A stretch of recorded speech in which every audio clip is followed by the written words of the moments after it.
150 মিটারের উপরে হবে ভিতরে দুইটা তিনটা তালা আছে।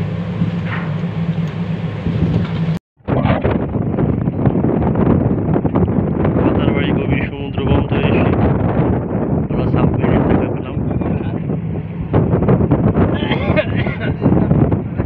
বেশ কয়েকটি নৌবাহিনী সাবমেরিনটাকে স্পট করে নিয়ে যাচ্ছে।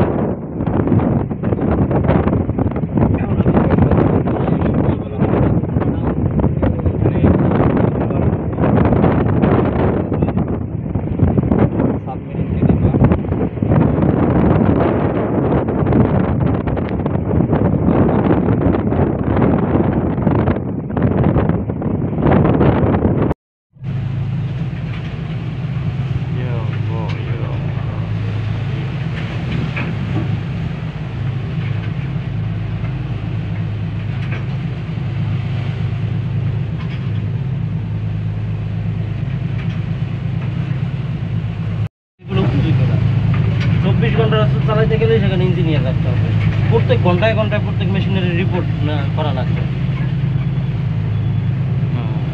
কোন সময় আস্তে আস্তে কোনটা প্রেশার কমতেছে, এই করতেছে, প্যারামিটার সব ঠিক আছে কিনা রেগুলার চেক করতে হবে। আমরা যে জাহাজ চালাই যে একবার ইঞ্জিন চালাইতে যেতাম 25-26 দিন পর বন্ধ করতাম।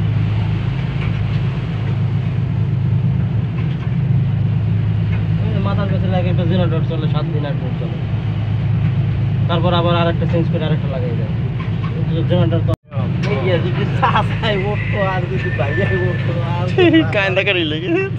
এই রুলি এই জঞ্জাল তো জাহাজ কাইতেই যায়, ওই মনে ডিপেই যাইতেছে। বাবাকে মাকে একটা গাড়ি শুরু করে তাহলে কান্দা লাগবে সবাই। এমনি সাগর উত্তাল,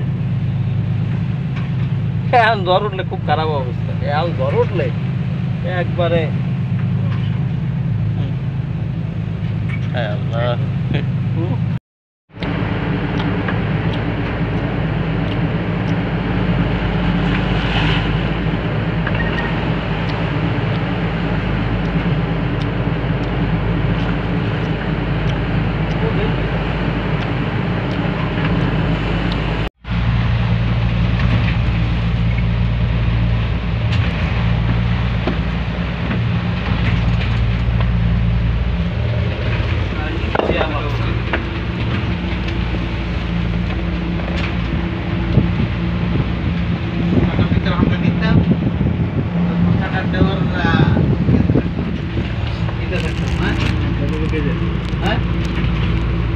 কাছাকাছি হয় গাড়িতে থাকি, আমি গাড়ি থাকি।